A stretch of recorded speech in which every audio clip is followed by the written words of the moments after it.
Balik lagi di Berliterasi bersama Kavita Channel. Pernahkah teman-teman membayangkan tentang warisan apa yang akan kita tinggalkan di dunia ini saat kita sudah tidak ada lagi? Dunia akan tetap berjalan dengan semestinya meskipun raga kita sudah tidak ada lagi di kehidupan ini. Nama kita pun akan dilupakan bersamaan dengan ketidakadaan lagi eksistensi kita di bumi ini. Hal ini mengingatkan saya pada satu kutipan Pram di dalam salah satu novelnya yang berjudul Bumi Manusia. Pram pernah mengatakan, orang boleh pintar setinggi langit, tetapi jika ia tidak menulis, maka ia akan hilang dari masyarakat. Pram mengingatkan kepada kita bahwa produk menulis, yaitu berupa tulisan, adalah warisan yang akan kita tinggalkan pada generasi setelah kita nantinya. Di Berliterasi kali ini, saya akan membahas tentang memotivasi diri untuk menulis. Simak terus videonya sampai akhir. Selamat menyaksikan.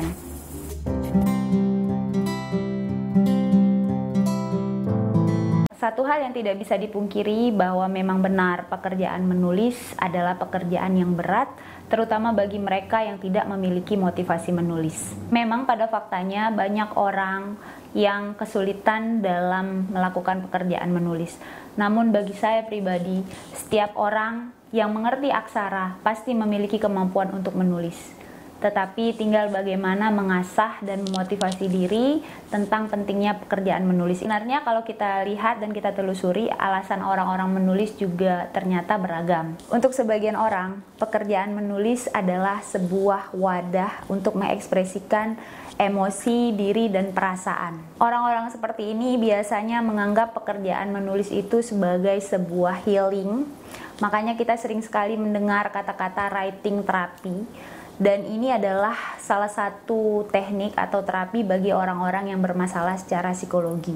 Kegiatan menulis sebagai writing therapy ini memang biasanya digunakan oleh para psikolog atau psikiater, biasanya untuk mengobati para pasien yang memiliki gangguan mental dan para pasien yang tertutup, sehingga mereka diminta untuk menuliskan apa yang mereka rasakan setiap harinya. Kegiatan menulis ini juga disebut sebagai kegiatan yang sifatnya healing bagi mereka-mereka yang mengalami stres atau depresi.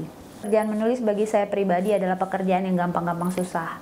Kenapa saya bisa mengatakan seperti itu? Karena ketika saya menjadikan pekerjaan menulis itu sebagai suatu pekerjaan yang gampang, karena saya melihat ketika saya melakukan proses menulis, ada sesuatu yang saya alami gitu ya. Memang benar, saya meyakini bahwa menulis itu adalah healing. Ketika saya merasakan beban pikiran yang sangat banyak dan tidak mampu untuk membagikan kepada siapapun, saya memilih untuk menulis. Dan ada rasa puas ketika sebuah tulisan itu berhasil saya rampungkan. Namun yang membuat pekerjaan menulis itu menjadi berat adalah ketika saya berhubungan dengan deadline dan menjadikan pekerjaan menulis itu sebagai beban gitu. Dan ini selalu hubungannya dengan tuntutan profesi seperti itu. Misalnya ketika saya menulis atau melakukan sebuah penelitian, di situ saya membutuhkan effort yang sangat kuat untuk menyelesaikan tulisan saya. Saya tidak hanya menulis untuk mengekspresikan apa yang saya rasa, tetapi di situ juga saya melakukan suatu aktivitas yang sifatnya lebih sistematis, seperti mengadakan observasi, kemudian menemukan teori yang tepat, menentukan metodologi yang tepat, dan bentuk tulisan seperti ini tentunya akan menguras banyak tenaga seperti itu, dan itu kadang-kadang membuat pekerjaan menulis itu menjadi susah. Profesi saya sebagai dosen yang mengharuskan saya untuk melaksanakan tridharma perguruan tinggi itu memang mengharuskan dan mewajibkan saya untuk menulis dalam arti keperluan penelitian seperti itu. Sejauh ini saya memang sudah melakukan beberapa kali penelitian dan sudah mempublikasinya, baik itu dalam jurnal maupun dalam buku.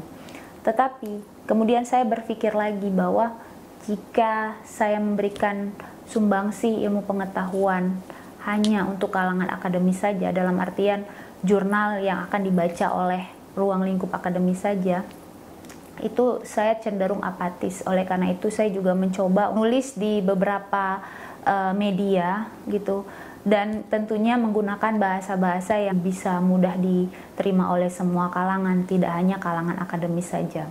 Selain menulis, tentunya kita semua tahu ya bahwa pekerjaan dosen itu yang paling utama adalah mengajar gitu. Saya juga berupaya untuk menumbuhkan kesadaran menulis bagi mahasiswa saya di kelas. Apa yang saya lakukan ini sebenarnya terinspirasi dari sebuah film yang berjudul Freedom Writers. Film ini dibintangi oleh Hilary Swank yang dirilis pada tahun 2000. Film ini sangat membekas di hati saya karena di situ saya bisa melihat bagaimana seorang guru atau seorang pengajar berupaya untuk mengatasi permasalahan rasisme melalui kegiatan menulis yang ia terapkan pada para siswanya. Ia berhasil mengubah mindset para siswanya pada saat itu yang rasisme, yang terkotak-kotakkan berdasarkan kebencian satu sama lain, yang saling curiga. Dan dia menggunakan metode yang menurut saya sangat menarik sekali karena berhubungan dengan proses menulis sebagai healing. Film ini sebenarnya diangkat dari sebuah buku yang berjudul sama, The Freedom Writers Diary, ditulis oleh Erin Gruwell sendiri. Jadi Erin Gruwell ini memang sosok yang hidup sebenarnya pada saat itu. Dia adalah seorang guru yang baru saja lulus, kemudian ditugaskan di salah satu sekolah di Amerika yang bernama Woodrow Wilson School pada tahun 1994. Sekolah ini berada pada lingkungan yang dipenuhi kekerasan, serta memiliki murid-murid yang dibesarkan di tengah lingkungan yang liar, memakai zat terlarang, sering tawuran, bahkan mendiskriminasi ras yang berbeda. Tidak mudah bagi Erin Gruwell untuk mengajar murid-murid semacam ini, namun ia memiliki cara pandang tersendiri terhadap para siswa yang bermasalah ini, sehingga ia bertekad untuk mengubah mereka ke arah yang lebih baik selayaknya anak-anak seusia mereka.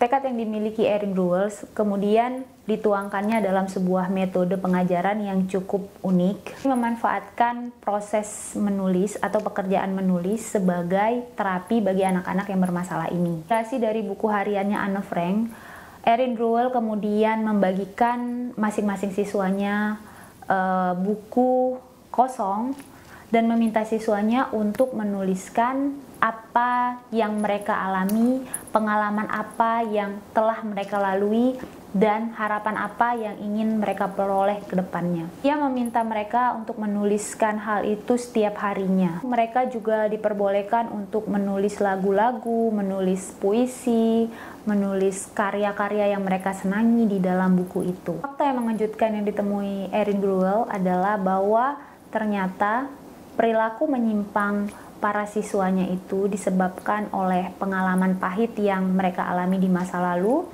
dan juga ketakutan-ketakutan mereka akan eksistensi kesukuan mereka di masa yang akan datang.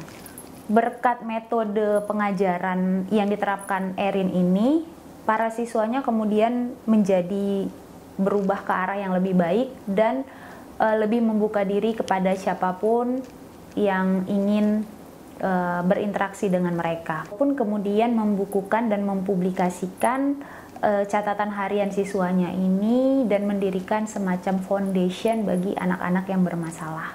Film inilah yang kemudian menginspirasi saya untuk menumbuhkan kecintaan para mahasiswa saya pada pekerjaan menulis. Saya yakin dan percaya bahwa setiap orang itu memiliki keinginan besar untuk menulis, termasuk mahasiswa saya sendiri.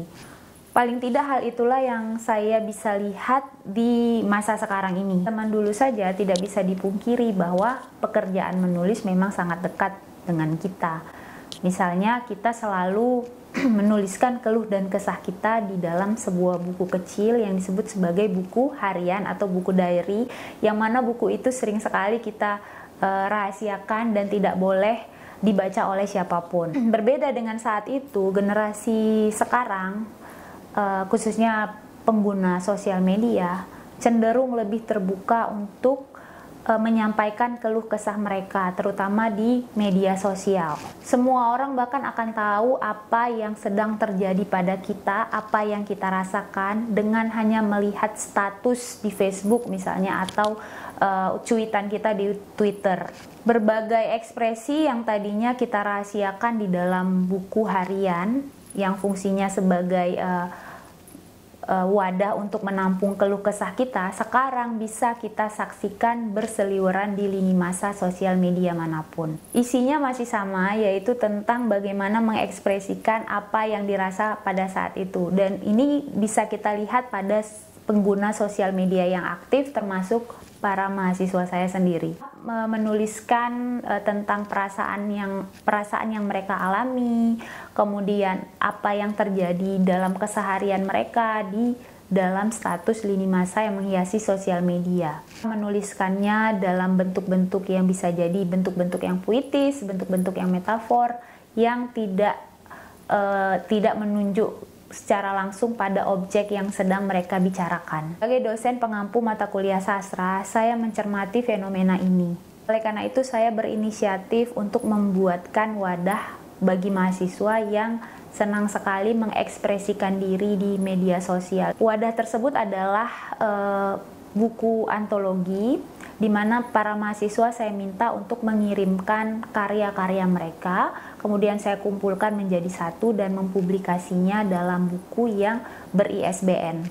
Aktivitas ini saya lakukan juga untuk mendorong mereka agar mencintai sastra, karena tidak dapat dipungkiri bahwa mahasiswa zaman sekarang ini lebih tertarik pada karya-karya yang sifatnya audiovisual, dengan kata lain lebih tertarik pada gadget, sehingga terkadang malas untuk membaca dan menulis. Ini saya berikan kepada mereka sejak pertemuan pertama mata kuliah, dan satu hal yang saya dapatkan dari mereka adalah antusiasme. Mereka sangat senang dan bangga ketika saya meminta mereka untuk menyiapkan karya yang berupa puisi untuk saya publikasikan. Sebelumnya saya sudah menjelaskan juga di awal bagaimana menjadi produktif dengan memanfaatkan bakat yang seseorang miliki.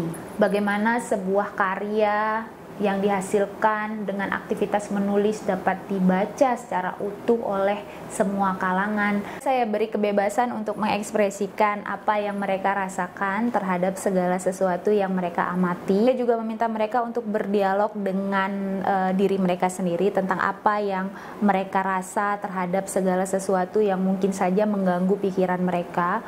Dan tidak lupa pula saya meminta mereka untuk menerapkan suatu pemikiran yang sifatnya kritis terhadap apa yang mereka pikirkan saat itu. Selalu menerapkan metode seperti ini pada kelas-kelas yang saya ajarkan. Sejauh ini saya sudah berhasil menerbitkan 5 buah buku antologi karya mahasiswa saya. Ini adalah buku antologi yang pertama kali saya terbitkan, hasil karya mahasiswa saya yang berjudul From the Button of Hearts. Nah, ini adalah kumpulan dari short story yang didasari oleh pengalaman dan perasaan mereka sendiri. Karya mereka sangat bagus sekali dan ini dituliskan dalam bahasa Inggris. Buku yang selanjutnya adalah Untold Story. Ini adalah poem antologi juga dari karya mahasiswa saya angkatan 2016. Adalah The Chivalry of Despair. Ini juga karya antologi puisi karya mahasiswa saya. Ini juga dituliskan dalam bahasa Inggris. Ini diterbitkan pada tahun 2018. Kemudian buku selanjutnya adalah Analisis. Ini juga poem antologi dari mahasiswa saya. Ini diterbitkan tahun 2019.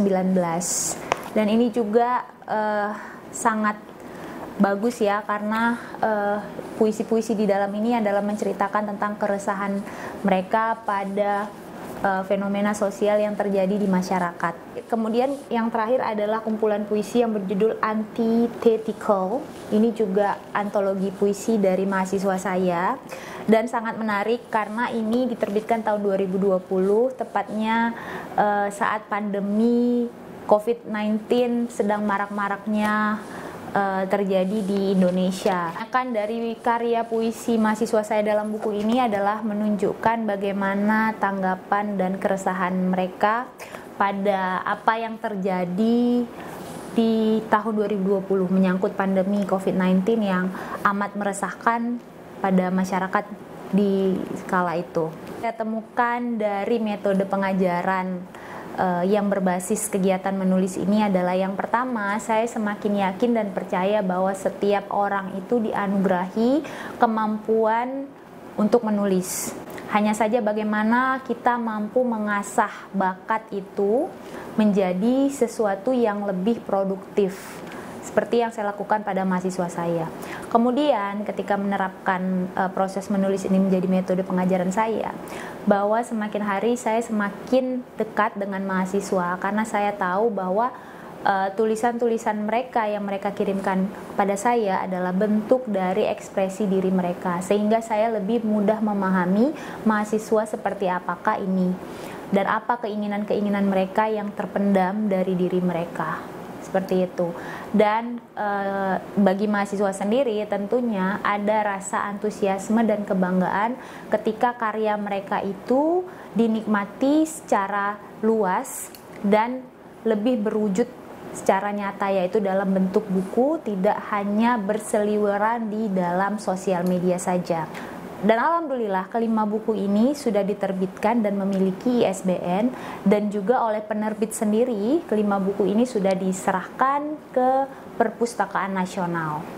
Jadi karya mahasiswa saya ini sudah dapat ditemukan di Perpusnas.